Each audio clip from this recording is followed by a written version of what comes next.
Now it's time to check in on the leader of the free world. Joe Biden is having a rough time. Beer brewed here, it is used to make the brew beer in this refinery. Oh, Earth Rider, thanks for the Great Lakes. I'm sure this next clip will be more coherent and not filled with verifiable lies. Donald Trump, when he was commander-in-chief, refused to visit a cemetery, U.S. cemetery outside of Paris for fallen American soldiers. And he referred to those heroes, and I quote, as suckers and losers. He actually said that. He said that. How dare he say that? How dare he talk about my son and all of us like that? No, he actually didn't say that, you enormous liar. But you're watching him these days, you wonder if he even knows he's lying. If someone else is writing those lines, and I wonder if he has any full comprehension of what they are getting him to say. But he appears to be a bit of an election denier as well, the president these days. Let's have a listen to this dangerous talk. Hello, Virginia. And the real governor, Terry McAuliffe. The real governor? Oh dear me, we can't have that. But I think you're all wanting to know right now, what about the price of Snickers? Yes, Snickers. Greedflation, shrinkflation. You see that article about the Snickers bars?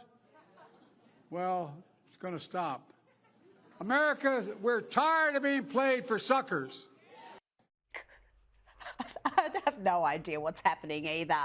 Now, there's another lefty losing it in the White House. Check out the vice president's levels of delusion here. So you're right, we have a lot of accomplishments, and I think what the American people want most in their leaders is that we actually get things done, and we have done it. We haven't taken adequate credit for it, frankly, and we got to do a better job of getting the word out about what we have accomplished and who did it. And Joe Biden's campaign co-chair, Jim Clyburn, isn't making much sense either. And what did he do? He created what we call the little sort of, that act. A lot of people wonder what it's about. To repair what was wrong. Now, here's an anti-lefty losing it, a young man schooling a leftist fool. All the Black, Indigenous, and people of color, your ancestors were scholars. No, they weren't.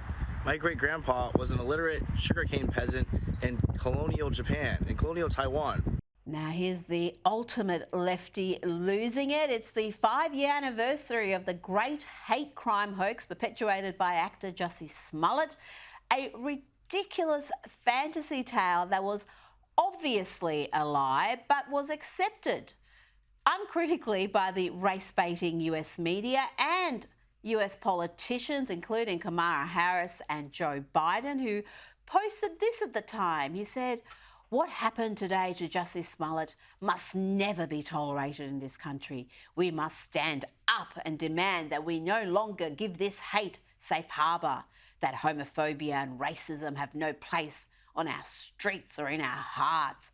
We are with you, Jussie." So let's have a look at what really happened. First, here's the parody take. More hillbilly racist accent. Right. Oh, yes. The Ku Klux Klan accent. Yes. Okay. Do it over. Again. Hey, boy, aren't you that gay from Empire? Yes, I am. I'm the gay Tupac. What's good? Who are the gay Tupac? No, the white accent. Hey, dummy, you gotta use your other accent. God damn, boy. Yes, that's it. The one from Empire? Yes. Hey, this is MAGA country now. You in MAGA country now, What? That's right. I am furiously rope around his neck. Faster, guy. Come on. Hey, stop. Somebody help me. Like a gay seagull. Stop screaming. Punch. I'll be violent. Run away in a direction where you won't be seen. All right. Get the water and pull on my face, okay? What about my face? Go. They put bleach. So bleach. What bleach? What bleach? Together. What bleach? No. And don't you ever in your goddamn life come to our subway, nigga. That's right. We don't like little Neighborhood. you don't belong here. Cut. Goddamn the plane. Hurry up. Oh, you all right? Take. You all right? Do another take. I'm good. Oh, I thought you hurt yourself. You got paid, right? Got paid? I don't know. You see me Check do your the cash cash out. You out? do cash out. I seen cash out. No, you No, gave you me. did not. I did not hit the You told me change. if I have Venmo, you not say cash out. And here are the two Nigerian brothers who were actually hired by Smollett to assault him, recounting how it all went down. So I saw him out the corner of my eye, and I was like, okay, that's him. Let's go. We gotta go get this Empire Yeah, that's him. That's him. Is that him? That's that neck. It's that Nick. Get that neck. Oh, he's moving fast. Come on, let's get him. Get that neck. Let's get him. As we crossed the street, we said hey to get his attention. Hey, Nick. Hey! He turned around, looked at us, and that's when we started yelling the famous slurs he wanted us to yell. Hey! Aren't you that Empire? Hey, Empire Nick! It's MAGA country. Yeah. And then he said, what did you say to me? And then that's when I threw the first punch at him. I held the blow because I didn't want to hurt him, of course. That is just champagne comedy there. I'm not sure which one's funnier, the skit we saw first or the actual recounting by the two men hired to assault Jussie Smollett. And people bought this story. It was so ridiculous on the face of it. And that's something that Dave Chappelle talks about here. When he was walking down the street late at night, two white men came out of the shadows with MAGA hats on and beat him up. Tied a rope around his neck, called him all kinds of and put some bleach on him and ran off into the night. This shit was like international news. And everybody was furious, especially in Hollywood. It's all over everybody's Twitter feed and Instagram page. Justice for Jussie and all this shit.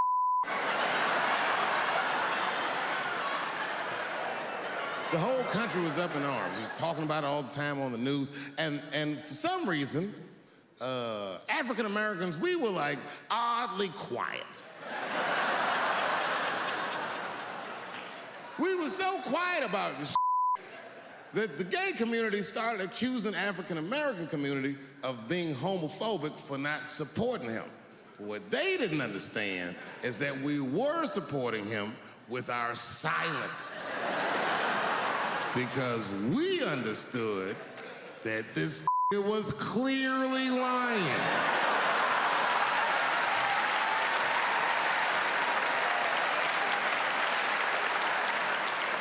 None of these details added up at all. No, none of the details added up at all. But the left, including Democrat politicians like Kamala Harris and Joe Biden, and the media were happy to unleash a race war based on obvious lies.